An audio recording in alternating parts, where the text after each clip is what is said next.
Howdy. So we're going to see a time here where your computer is lying to you. It's saying catalyst efficiency bank 1 and 2 code. And as you can see, the light is on. But I'll show you here in a minute how this is a lie. Anytime you see something like this where both cats, two different sides, are showing the same code, it's mysterious. It's not what it says, really. There's something else affecting both of them. So, and this doesn't mean that the catalysts are bad. And I'll show you how. So the only thing I'm going to be doing is taking these connectors apart. And that will clear that code and keep it from coming back. Now, one thing I've learned that when the code comes on right away, that means that that particular sensor is not getting any power. It's either through ground or lack of power. But when it's a bad sensor, or whatever's on the other end of that wire is bad, it'll allow it to go through its cycles, your cycles of driving, because it's just bad. That's when there will be a delay in turning on the engine light. But when it's disconnected, there's no power or no ground, then it'll turn the light on right away. So that clued me into looking into these connectors. And sure enough, pull them apart, make sure they're clean, put them back together, light stays off for quite some time. So I'll show you how to, and this is true on any Dodge or Jeep. The connectors that they use, they have a short lifespan, because there's only so long that those two pins can hold themselves together before they start losing contact.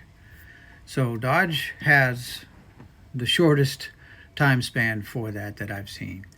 And that's why a lot of these vehicles, people are just so frustrated with them, because they can't figure out why the code won't go away. They never believe that it's just a connection problem. So, and this is where I'm trying to help help you understand that sometimes it's just a bad connection. It's not, the catalytic converter or anything like that. So, in a previous video, I showed the benefits of, this is hard to do with one hand, of taking out inside here this little booger would come apart. I need a GoPro.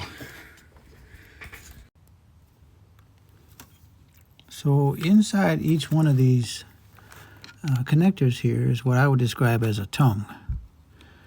And when the male pin comes in here, it pushes on that tongue. Even when it's brand new, it's still pushing on that tongue. That's what it's trying to get its contact from. But over time, as you drive, this rattles around and it's constantly pushing on that tongue. And as it does that, the gap gets wider. And eventually, I know it's hard to believe, but eventually it loses contact.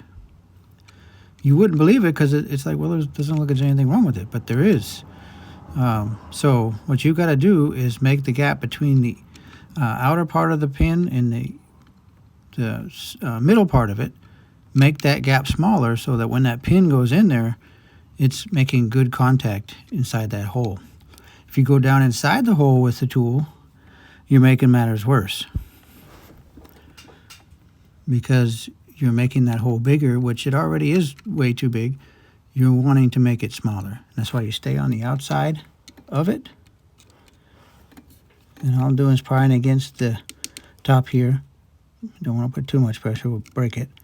But you're trying to make those two come together a little closer. And I've done a lot of these already. Not sure how much the camera can pick up on that, but. So when I initially, because I had this same problem about 9 months ago, when I initially took this out, which is what I was describing to you earlier, just taking this out a lot of times helps the pins make better contact. When I first took that out, it lasted about 8 months. So again, all it did was enable these pins to come closer to that tongue. That's all it did. But over time, because they have such a short lifespan, that tongue gets pushed out of the way again, and you have to, fix it again. It's really sad. It would help too if these manufacturers would, if they're going to make these only last a certain amount of time, then allow us the ability to buy them. I'm sure you'd be happy about that. You'd be in the, what do they call it, the black, by selling a whole bunch of wire harnesses. But no, you can't even buy these. So you just have to constantly fix them. So there's the results of all that. No DTC, and of course, no light. And that's all it was that connection. And this is true with any code. It doesn't have to be just the cats. I've had several different codes come up on this Jeep that were not legitimate. All it was a loose connection. So it can be really frustrating, but when you realize these kind of things, it makes it kind of easier, because then you start looking for oming things out to make sure that they're making a good connection rather than pulling your hair out. I am familiar with the concept of design obsolescence. I understand it well, and this is just one of those where you can get around it now for the time being.